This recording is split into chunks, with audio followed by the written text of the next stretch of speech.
Hello everyone, welcome to Competition Care and Affairs Daily. Ekhini hoise aje content homo jibo ami discuss korim aru ama first topic to lua hoise down to earth pora. Lead poisoning in India, a public health concern. And this particular topic is going to be important from GS paper 3 health segment. Alright, current context loi ahum.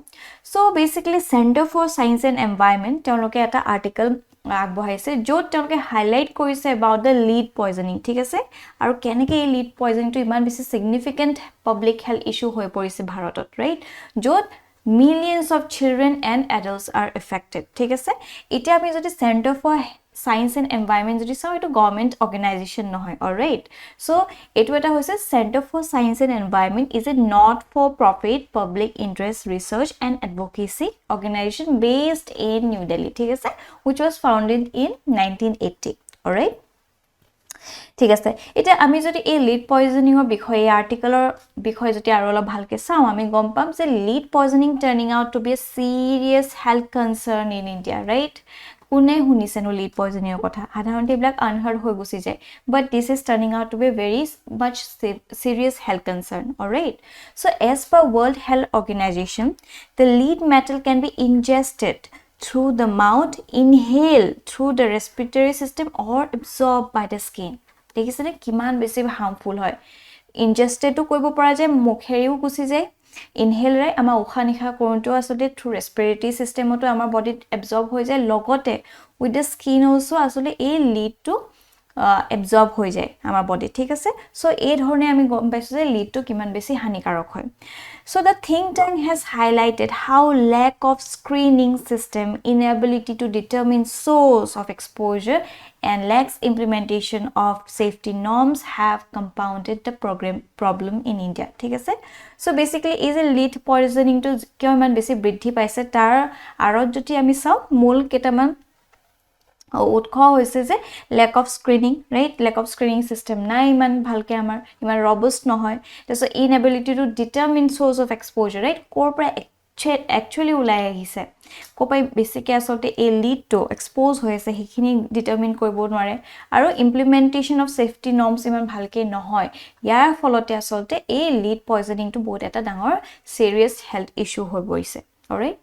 এটা আমি যদি চাও what is actually lead কি হয় lead So lead is a naturally occurring toxic metal found in the earth crust. ঠিক আছে earth crust ত পোৱা এটা toxic metal হয় lead. Alright. So lead in the body is distributed to the brain, liver, kidney and bones. ঠিক আছে আমি যদি inhale কৰোঁ বা আমি ইনজেস্ট কৰোঁ বা আমাৰ স্কিনটোৱে যদি এবজৰ্ব কৰে সো হে গুটে লিড টু আসলতে গুটে ডিস্ট্ৰিবিউট হৈ যায় এটা হিউম্যান বডি ব্ৰেইনলে গুছি যায় লিভাৰত গুছি যায় কিডনিত গুছি যায় বোনতো গুছি যায় ৰাইট আৰু it is stored in the teeth and bones where it accumulates over time ঠিক আছে সো ইমান বেছি হার্মফুল হয় আৰু human exposure is usually accessed through the measurement of lead in blood ঠিক আছে সো এই ব্লাডৰ টেষ্ট কৰি কিনি কিমান lead আছে পাৰ্টিকুলাৰ ব্যক্তি এজনৰ গাত হেটো ব্লাডৰ পাছৰে টেষ্ট কৰে right measurement of lead in the blood সহায় লৈ আসলে ধৰিব পৰা যায় যে কিমান মানুহজন এক্সপোজ হৈ আছে two the lead right lead to somewhat it looks like this all right Now, if we talk about the lead poisoning, so lead poisoning is a serious health issue caused by accumulation of lead in the body. ঠিক আছে যেতিয়া বেছি accumulate হৈ গৈ থাকে বেছি exposure হৈ থাকে then it leads to serious lead poisoning right leading to various health problems বহুত বেছি health problems হৈ যায় নিছে আমি দেখিছিলো যেনেকৈ ধৰক inhalation কাৰণে হয় of particles released by industry or recycling right ingestion ফলতো হয় of contaminated soil or dust from decaying lead paint particularly when children play on the ground and put toys or finger in their mouth all right এনেকুৱা paint বিলাকত বহুত বেছি lead থাকে ইয়াৰ বিষয়ে বহুত বাৰে বাৰে নিউজত দি আছে ৰাইট কিমান বেছি হাৰ্মফুল হয় ব্ল্যাক অয়েল পেইন্ট ব্ল্যাক যি ব্ল্যাক ধৰক ওয়াল ব্ল্যাক পেইন্ট কৰিবলৈ যি ব্ল্যাক লয় তাত বহুত বেছি লিড থাকে right so lead containing products such as lead clay ceramics and some traditional medicines or cosmetics তো পোৱা যায় ৰাইট আৰু ফুড or water তো লিড দেখা পোৱা যায় all right so the major source of lead exposure include lead based paints right That's a lead batteries, contaminated soil and water, occupational exposure, industry such as mining, smelting and battery recycling. ঠিক আছে ইয়াৰ পৰা আসলতে lead exposure বহুত বেছি হৈ পৰে আৰু এইবিলাকে যেতিয়া আমাৰ human body accumulate হৈ গৈ থাকে it turns into lead poisoning. All right. What is the impact of lead poisoning? Lead poisoning can have severe physical and developmental impacts, including anemia, developmental delays, and damage to the nervous system. Alright, kiman besi bhoyabok sao aru horu losilbo aru besi exposed hoy jay. They are more vulnerable towards this lead poisoning. Right, telokar jikhini developmental delays hoy jay, jiman ABCD likha to jiban potokke janibo lage, jiban potokke ahoron koribo lage, hekhiniu delay hoy pore. Right, brain gothon hoat bahut besi asole badha srishti kore a lead poisoning. Alright, so once lead enters the bloodstream, it goes directly to the brain, making it particularly harmful for the children. Right, so lead is very much dangerous for the little children all around. Right, telokor gote gothonmulok development activities eta dangor obstacle create kore. So during pregnancy, if mother consumes lead, there is no placental barriers. Right, eko dhonor placental barriers na thake jar folot asole lead to directly transfer ho jay to the fetus. Right, notun he child to gato asole he lead khini accumulate ho jay. Right, so enake ami compound lead exposure damages many organs but also affects developing fetus as well. Right, adults to ami gom paisu je lead exposure increases risk of heart diseases, stroke, etc. Right, horu losly young children no ami dekhisu developmental delays hoy jay. Right, intellectual disability hoy jay, behavior issues hoy jay. All this is due to the impact of lead poisoning. Right. Now, if you look at where India stands in lead poisoning, right, our gote article to asolte etu upote bhitti korise, right, karon India kiman dangor eta serious issue hoi goise regarding lead poisoning. Yet apoloke jani asoit hobo je half the children in India record high blood lead levels. Right, tar mane hoise amar bharato jiman khini hikhu ase, right, children of half of that population telokor gat asolte bloodot high levels of lead pua goise. Just imagine kiman ta dangor bhabuki ahi poise. Right, so with 275 million children in India recording levels beyond the tolerable limit of 5 microgram per deciliter. ঠিক আছে,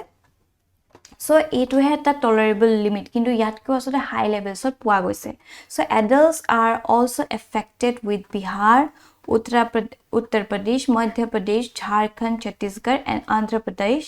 accounting for 40% of the population with high blood lead levels. All right, so ekhon rajyor asole basically hotspot hoi porise about this lead poisoning. All right, aru apunalok mon koise ne আমাৰ অসমো কিন্তু পিছপৰি থকা নাই, অসমতো বহুত বেছি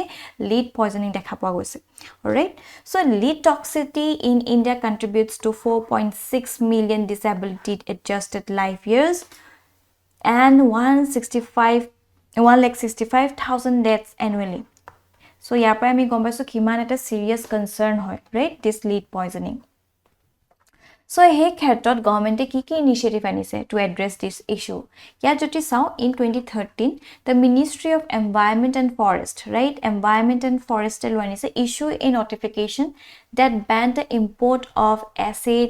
lead acid batteries that do not meet the Bureau of Indian Standards, right, the BIS specifications. Right, so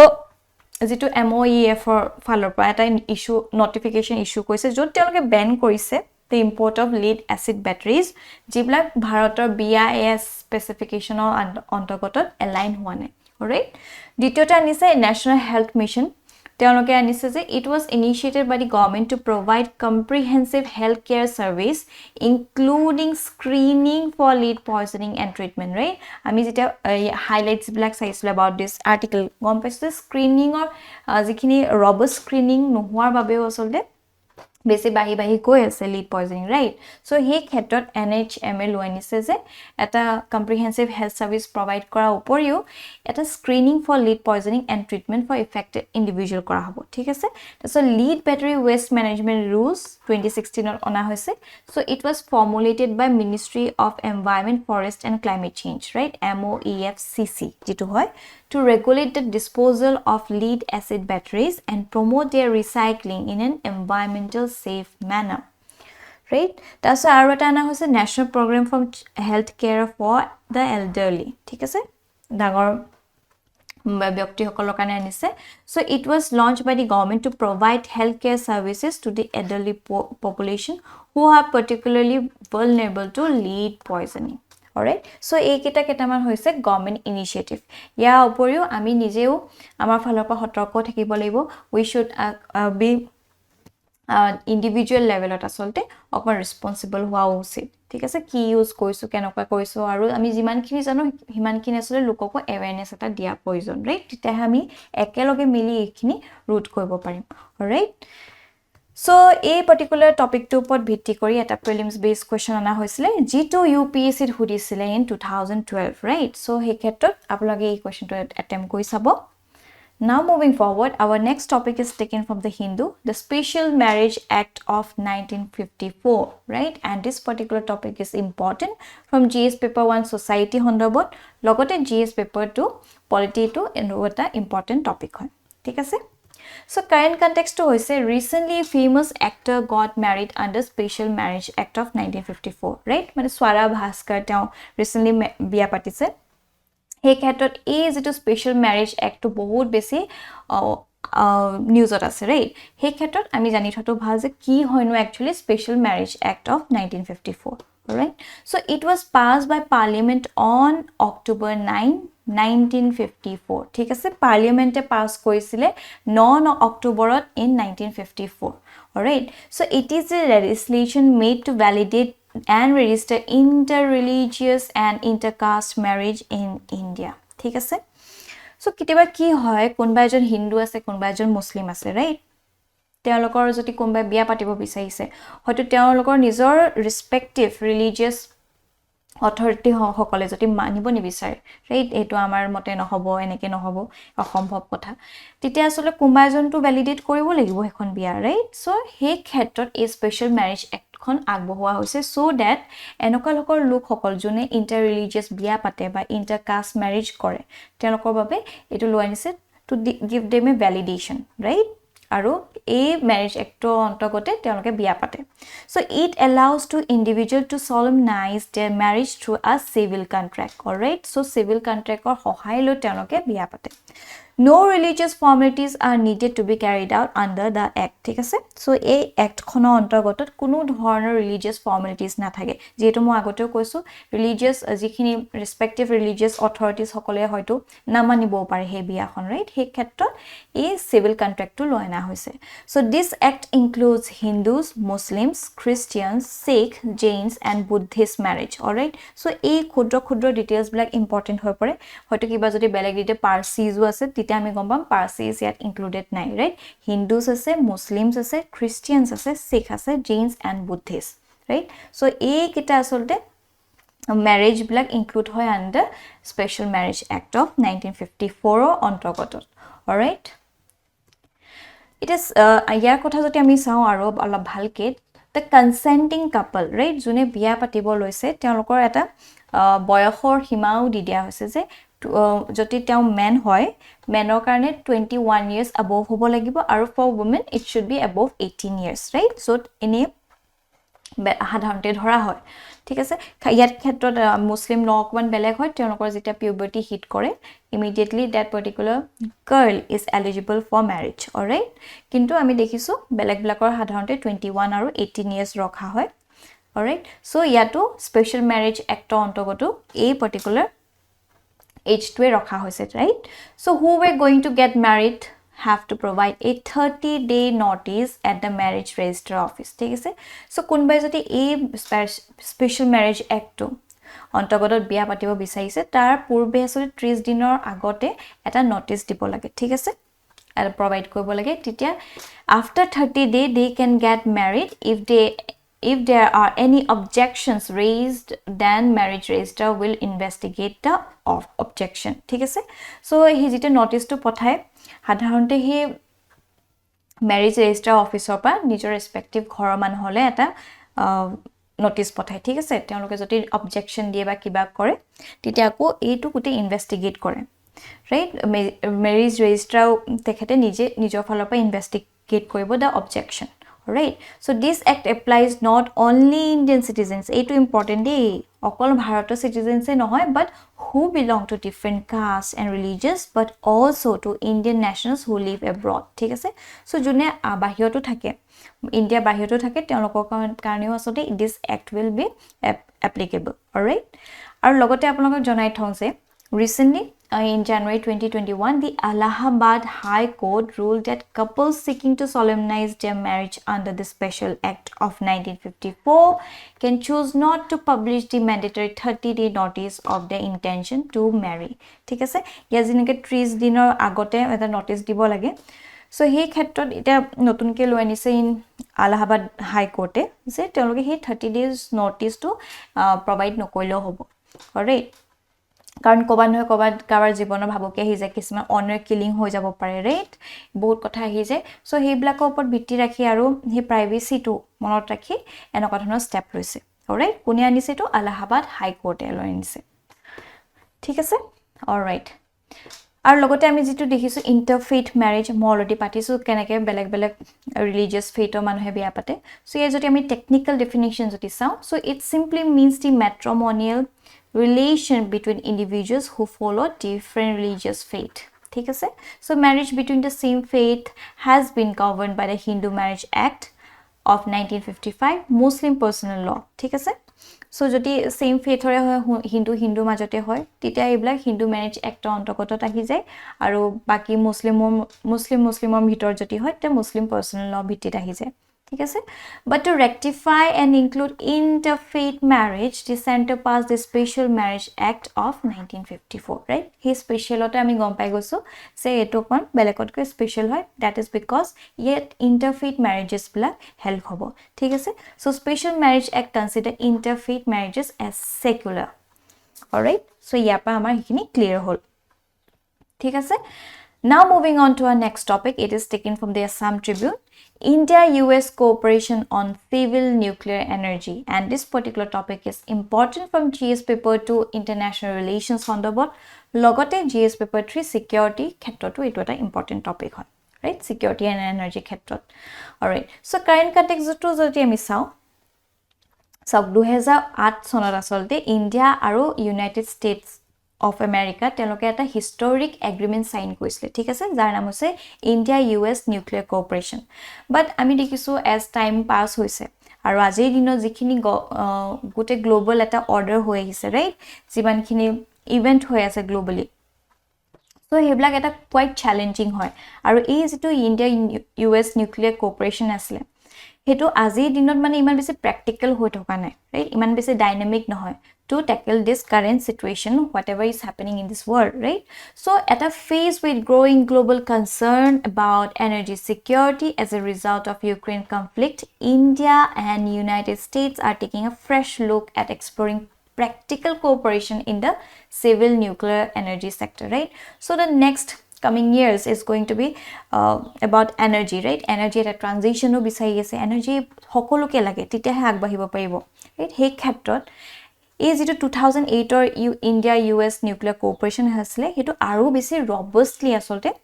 আকৌ ৰিফ্ৰেশ কৰিবলৈ তেওঁলোকে চেষ্টা কৰিছে, ৰাইট? সো হেতু ভিত্তিতে আসলে এই কাৰেন্ট কনটেক্সটটো হয়। নাও আমি যদি ব্যাকগ্ৰাউণ্ডটো চাও, যদি আপোনালোকে চাই মন কৰিব, US ৰ লগত ভাৰতৰ ইমান এটা ভাল আজি যেনেকুৱা হৈ আছে সম্বন্ধ অতীতত তেনেকুৱা ইমান নাছিলে, ৰাইট? সো US বেছিভাগ পাকিস্তানক ফেভাৰ কৰি আছিল এটা টাইমত, right? So US long considered India to be the leader of the non-aligned camp movement and held that it was tilting towards the USSR and later towards Russia. ঠিক আছে? So কি হৈছিলে আপোনালোকে নিশ্চয় গম পায় about non-alignment movement, right? যেটা গোটে পৃথিৱীখন দুফাল হৈ গৈছিলে, তেতিয়া ইণ্ডিয়া ভাবিলে যে নাই আমি এটা ব্লকো সাপোৰ্ট নকৰো, আমি যিখিনি নতুনকে জাস্ট ইন্ডিপেন্ডেন্স পাইছো, ৰাইট? আমি ইমান প্ৰভাৰ্টি ডিভেন আছিলো, আমাক দুটা পক্ষই লাগে, we need the both the blocks to prosper. হেকাৰণে আমি এটা বেলেগকে এটা মুভমেন্ট ললো যেটো হৈছিল নন এলাইনড মুভমেন্ট, ঠিক আছে? সো কিন্তু আমি নন এলাইনড মুভমেন্ট লোৱাৰ পাছতো দেখিছে যে USA দেখিলে যে আমি অকমান USSR ৰ ফালৰ বেছি টিল্ট হৈছো। কিয়? Let me tell you. কাৰণ 1971 যেতিয়া যুদ্ধ হৈছিলে পাকিস্তানৰ, ঠিক আছে, পাকিস্তানৰ ইণ্ডিয়াৰ মাজত আমাক বহুত বেছি ওয়েপনছৰ প্ৰয়োজন হৈছিলে। তেতিয়া আকৌ ইউএসএ আমাক weapons নিদি তেওঁলোকে পাকিস্তানক দি আছে ৰাইট আৰু আমাৰ তেতিয়া এনেকুৱা অৱস্থা বহুত বেছি obstacle আহি গৈছে ৰাইট বহুত চ্যালেঞ্জিং হৈছে সেই সময়ছোৱাত ৰাছিয়া আসলতে আমাক এটা ট্ৰু ফ্ৰেন্ড নিচিনা হৈ পৰিলে ৰাইট তেওঁলোকে আমাক weapons পঠাইছিলে ইমান চ্যালেঞ্জিং এনভায়ৰনমেন্টত আৰু তাৰ বাবে আসলতে আমি এই এটা দেখিছো যেটো বাংলাদেশক তেওঁলোকৰ ইন্ডিপেন্ডেন্স আমি দিৱাব পাৰি ৰাইট আমাৰ বহুত ডাঙৰ হাত আছিল ইন্ডিয়া বহুত ডাঙৰ হাত আছিল বাংলাদেশক ইন্ডিপেন্ডেন্স দিয়াত alright so he khetrot India purchased most of its weapons from China or from Russia sorry China kole dangore kotha hoy jabo from Russia and it had a pseudo socialist economic regime the US tilted towards Pakistan throughout the Cold War and in the years that followed right kinto however following the rise of China George W. Bush administration decided to lure India into the West camp and draw on its help to contain China. ঠিক আছে হে সময় সতে কি হল China evolve হৈ আহিলে right বেছি strong বনি গৈ থাকিলে তেতিয়া USA ভাবিলে এই China কিন্তু অকমান তলত ৰাখিবলে হলে first we need a balance right আৰু হে balance to maintain কোনে কৰিব ইন্ডিয়া সহায় লৈ কৰিব ঠিক আছে সো ইয়াতে ওয়েষ্টৰ আসতে কিছুমান vested interest আছিল তাৰ কাৰণে আসলে ভাৰতৰ লগত তেওঁলোকে সম্বন্ধ আকৌ ভাল কৰিবলৈ চেষ্টা কৰিলে ঠিক আছে so the US therefore offered India civil nuclear technology and access to uranium the fuel it needed for nuclear power reactors ঠিক আছে তেতিয়াহে তেওঁলোকে ব্লাক মুকলি কৰি দিছিল তাৰ পূৰ্বে আমি দেখিছিলো তেওঁলোকে পাকিস্তানকে ফেভাৰ কৰি আছিল the Indian government agreed to sign 123 agreement for the US-Indian civil nuclear agreement. The Indo-US Nuclear Cooperation Agreement was signed in 2008. ठीक है 2008 ot sign hole that gave a fillip to the ties between the two nations which since then have been an upswing. ঠিক আছে তাৰ পাছৰ পৰাই আসলতে দেখিলো আমাৰ কিমান সম্বন্ধ with time বেছি strong হৈ গৈ থাকিলে ঠিক আছে So yeah, this is a historic sign between US and India, right? Yeah, the India to get access to US civil nuclear technology and fuel deal could up to $100 billion in opportunities for US businesses, right? So India to bring 40 nuclear reactors used in civilian purpose under IAEA safeguards,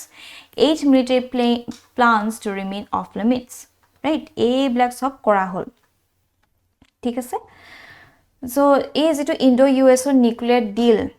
that is one important কথা হল say suppose energy waiver right যেটো nuclear supplier group so a major aspect of the Indo US nuclear deal was nuclear suppliers group gave a special waiver to India that enabled it to sign cooperation agreement with a dozen of countries right tar agote amak eblak diaও nasile right amak to nuclear state honteo telokor problem hosile so separate programs ana hol it enabled India to separate its civilian and military programs and place its civilian nuclear facilities under the International Atomic Energy Agency safeguards ঠিক আছে আৰু transfer of technology ক্ষেত্ৰত আমাক কোৱা হৈছে যে it refrains India from transfer of enrichment and reprocessing technologies to states that do not have them right জিবিলাকৰ দেশৰ হাতত আসলতে nuclear technologies ব্লাগ ইমান নাই সেই ক্ষেত্ৰত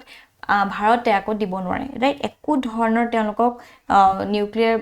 ডিটেইলছ বা সেই গুটেখিনি টেকনলজি আইডিয়াটো একো ট্ৰান্সফাৰ কৰিব নোৱাৰে ঠিক আছে and India should also support international efforts to limit their spread right এনেকুৱা ধৰণৰ কিছুমান ডিল লৈ আনিছে যত ইন্ডিয়াই সাইন কৰিলে ঠিক আছে এইবিলাক মানি ললে alright So, like this is a renewed push. 14 years later, the historic 2008 deal between India and US failed to bring about civilian nuclear cooperation, right? Zito asolte uddesho loi anisle ami dekhisu iman he hanghatik dhorone khini fulfill koribo pora nai, right? He khetrot ite notunke news to aise je etia Bharat and US both side they are thinking of refreshing this particular deal, right? Aji dinot khap khai joake eta notun robust and practical deal eta loana kotha koise thik ase so this was about 2008 deal ki hoise ei blag kiba joti ama main sot ahe tite ami kobo pare thik ase now moving on our last topic to loa hoise the Hindu pra leprosy in India all right and this particular topic is important from GS paper 3 health segment Alright, so current context to ki hoy? Current context to hoise recently asolte amar Union Health Minister kun hoy Mansukh Mandavia, right? So তেওঁ কৈছে যে India accounts for 52% of world's new leprosy patients after COVID pandemic. So কিমান এটা serious কথা হয় যে Covid প্যান্ডেমিকৰ পাছতে যিমানখিনি নতুন লেপ্ৰসি পেশেন্টস হৈছে তা 52% পেশেন্ট আসলতে আমাৰ ভাৰতৰ ফলৰ পৰা আহিছে ৰাইট সো এই ক্ষেত্ৰত তেওঁ এটা মেছেজ দিছে of the national strategic plan and road map for leprosy 2023 and 2027 right এই ক্ষেত্ৰত লেপ্ৰসি কি হয় আমি জানি থটো ভাল so leprosy also known as Hansen disease is a chronic infectious disease caused by Mycobacterium leprae ঠিক আছে So the disease affects the skin, peripheral nerves, mucosal surface of the upper respiratory tract and eyes. এইবিলাকক গুটি attack কৰে ঠিক আছে আৰু এটো এটা ব্যাকটেৰিয়া পা হয় হেতু আপোনালোকে জানি থটো ভাল Leprosy is known to occur at all ages and it is curable. Treatment during early stages can prevent disability ঠিক আছে এখানে আগতে ট্রিটমেন্ট কৰাটো বহুত বেছি প্ৰয়োজনীয় Leprosy is transmitted via droplets from the nose and mouth during close and frequent contact with untreated cases right আৰু ইয়া যেটো আমি যে কৈছো যে Leprosy also known as Hansen disease এটো ইম্পৰ্টেন্ট হয় দে আগতো আমি দেখিছো প্ৰিলিমছত এনেকুৱা ধৰণৰ প্ৰশ্নবোৰ আহে সো হে ক্ষেত্ৰত আমি যদি Leprosy in India চাও India was declared as leprosy eliminated in 2005 right 2005 সনত আসতে আমাৰ ভাৰতৰ leprosy eliminate হৈ গল বুলি ডিক্লেয়াৰ কৰা হৈছিল but এতিয়া যদি আমি চাও আমি কি দেখিছো 52% of world's new leprosy patients আকো দেখা পা গৈছে একাউন্ট কৰা হৈছে right so এটো কিয় হৈছে ইয়া কোৱা হৈছে the মূল কাৰণ হৈছে COVID-19 so COVID-19 ৰ ফলত সব ইমান কে বেছি ঢাল খাই গল to treat COVID-19 হে ক্ষেত্ৰত is a detection কৰা নতুন খিনি বেমাৰখিনি leprosy আদি কৰি ব্লা বাইপাস হৈ গল right হে ক্ষেত্ৰত so COVID pandemic the case detection were dropped by 43% in 2020 and 2022 and by 34% in 2021 and 2022 right so এই ক্ষেত্ৰত আমি দেখিছো যে কিমান বেছি ড্ৰপ হোৱাৰ ফলত কিমান বেছি বাঢ়ি গল ৰাইট ইমানখিনি আসলে ড্ৰপ হৈ গল so a decline in detection has led to increase in patients with grade 2 disability right এখিনি যদি আগতে ডিটেক্ট কৰিব পৰা গলহেতেন আৰু যেহেতু আমি গম পাইছো আগতে যদি কিউৰ কৰিব পৰা যায় then it is preventable right যেহেতু এবলাক একো ডিটেক্ট কৰাও নহল মানুহে গমো নাপাল যে এবলাক হৈ আছে তাৰ ফলতে ইমান বেছি এটা বৃদ্ধি পাইছে right so as per the latest data from the National Leprosy Eradication Program a total of 65,147 new leprosy cases were detected during the year 2020 and 2021 right in India bharatot dekhise ne bharatot iman beshi hoise so during the same period Maharashtra recorded more than 12,000 cases right Maharashtra iman beshi cases hoisile ঠিক আছে so হিবলাক হৈ গৈছে hotspot বহুত বেছি হৈছে ঠিক আছে so এই ক্ষেত্ৰত কি স্টেপ আনা হৈছে ভাৰতবৰ্ষত so National Leprosy Eradication Program আনা হৈছে যেটো 1954-55 তে আনা হৈছে ঠিক আছে এটা vision লৈ আছে যেটো হৈছে Leprosy Free India is the vision of the NLEP ঠিক আছে তো আৰু এটা আনা হৈছে যেটো ABSULS এটো কি হয় Asha Based Surveillance for Leprosy Suspect ঠিক আছে সো ইয়াত grassroots levelত আছে workers black examine কৰিব report কৰিব কোড কাবা যদি কোনবা suspect দেখা পোৱা গৈছে ৰাইট কাৰণ grassroots levelত পৰা সটো বহুত বেছি ইম্পৰ্টেন্ট হয় তাসো focus leprosy campaign আনা হল right special emphasis under the FLSC was given to areas that were difficult to access or had child cases and cases with disabilities that's a national strategic plan and roadmap for leprosy 2023-2027 so this is important ঠিক আছে so it will aid in advancing the campaign against leprosy to stop transmission by speeding case detection efforts and maintaining a robust surveillance infrastructure আৰু এটা আনা হৈছে নিকুষ্ট so a to important hoy ja kitiba hibo pare the Nikust 2.0 is related to what tite ami gom pam se it is related to leprosy thik ase so it is an integrated portal for leprosy case management under National Leprosy Eradication Program thik ase jeto NELP asle so NELP asle jeto LEP তাৰ অন্তৰ্গততে এটো আনা হৈছে নিকুশ 2.0 ঠিক আছে so India has set the target of leprosy মুক্ত Bharat by 2027 ঠিক আছে এনেকুৱা ধৰণৰ টাৰ্গেট ব্ল্যাক আসলে ইম্পৰ্টেন্ট হৈ পৰে ঠিক আছে 2027 মনত ৰাখিব 3 years ahead of the SDG right SDG black 2030 লকে আসলে ফুলফিল কৰিব লাগিব তাৰ আগতে 2027 তে আসলে আমাৰ টাৰ্গেট ৰখা হৈছে তেতিয়ালৈকে যাতে গোটে ভাৰতখন লেপ্ৰসি মুক্ত কৰিব পাৰে alright so this was it এখিনিত আজি আমাৰ সেশনটো সমাপ্ত হ'ল thank you for watching this video আৰু আপোনালোকৰ যদি কিবা ডাউট আছে বা কিবা ফিডব্যাক দিব লগা আছে কাইন্ডলি আমাক কমেন্ট সেকশন জনাবলৈ নাপাহৰিব টিল দেন বাই বাই